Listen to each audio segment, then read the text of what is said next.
Hello friends, welcome to my YouTube channel maths info.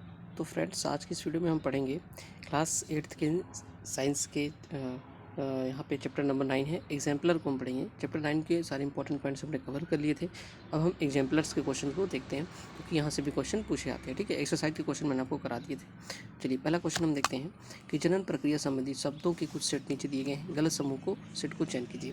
देखिए, यहाँ पे सभी आप जो ऑप्शन देख रहे हैं, शुक्राणु, वृषण, शुक्राणुवाहिनी और शिशन, ये सारे जो है नर जननांग है से संबंधित हैं, और ये मादा जननांग से संबंधित है, और ये वाला भी आपका नीचे वाला भी मादा से संबंधित है। ये इसमें आपके नर और मादा दोनों मिले हुए हैं जननांग, इसलिए ये आपका ऑप्शन इसमें अलग है।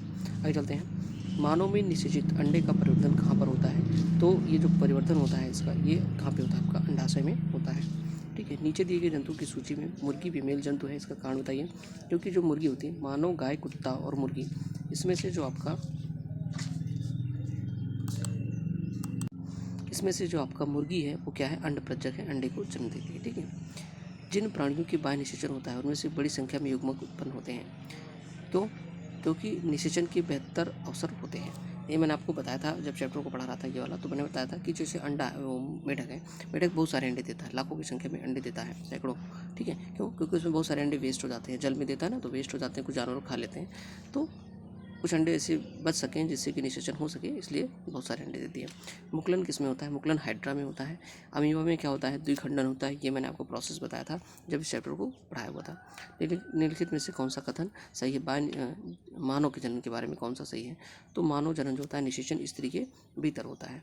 आगे चलते हैं। मानव में निषेचन के पश्चात जो संतान गर्भाशय की भित्ति से अंतः स्थापित होती है उसे क्या बोलते हैं? उसे जायकोट बोलते हैं, यानी कि यूकोनस बोलते हैं। जलीय जंतु जिसमें निषेचन पानी में होता है उसको क्या बोलते हैं? अंडप्रज्जक, जिनमें निषेचन बाह्य होता है।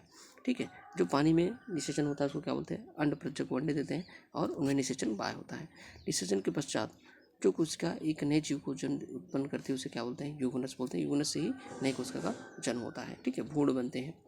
मानव में जनन के दौरान घटनाओं का सही क्रम क्या होता है?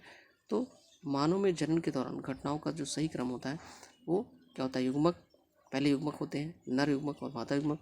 उनके मिलने से, उनके जो मिलने का प्रोसेस होता है उसको निषेचन बोलते हैं। निषेचन के फलस्वरूप युग्मनस बनते हैं, और फिर युग्मनस से क्या बनता है? भ्रूण बनता है। ये सीक्वेंस याद कर लीजिएगा। चलो आगे देखते हैं। आगे है fill in the blank. Amoeba एक क्या होता है? अमीबा एक एकल कोश की जीव होता है या द्विभाजन द्वारा जनन करता है। द्विभाजन द्वारा जनन करता है। ठीक है, अपनी संख्या में वृद्धि करता है। जनन की यह प्रक्रिया उसके शरीर के दो खंडों में विभाजन से प्रारंभ होती है, जिसके बाद जो है यहाँ पे उसके बाद जो केंद्रक होता है दो भागों में बढ़ जाता है। इस प्रकार के जनन को हम क्या बोलते हैं? द्विखंडन बोलते हैं। और अमीबा में यहाँ पे आप लिख सकते हो, अमीबा एक एकल कोश की जीव है या अलैंगिक जनन द्वारा अपनी संख्या में वृद्धि करता है। किसके द्वारा? अलैंगिक जनन होता है इसमें। जनन की वह प्रक्रिया जिसके उसके केंद्रक के दो भागों में विभाजन से प्रारंभ होती है, जिसके बाद उसका जो केंद्रक होता है दो भागों में बढ़ जाता है। ठीक है, और इस प्रकार के जनन को क्या कहते हैं? इस प्रकार के जनन को हम द्विभाजन कहते हैं। ठीक है, यहाँ पे आप फिल कर सकते हो। मानव परिवर्तन का ये तो हो गया, फिल इन ये वाला देखते हैं। बाह्य निषेचन पानी और जमीन दोनों पर हो सकता है। ये सत्य और असत्य की बात है, तो ये आपका सत्य हो जाएगा। पानी और मतलब शरीर के बाहर होता है, चाहे पानी में हो या बाहर। मछली के अंडे चारों तरफ से सुरक्षा के कवचों से घिरे होते हैं। मछली के अंडे कवच के कड़ी कवच से नहीं घिरे होते हैं, ये गलत है। मानव अंडे में सिर, मध्य भाग और पूंछ होता है, ये सही है। स्त्रियों में प्रत्येक महीने एक एकल परिपक्व अंडा अंडवाहिनियों में जन्मुक्त किया जाता है, ये भी सही है। तो इस तरीके से यहाँ पे जो क्वेश्चन थे वो मैंने सॉल्व कर लिए हैं। आपको वीडियो पसंद आए तो लाइक करना, चैनल को सब्सक्राइब करना। Thanks for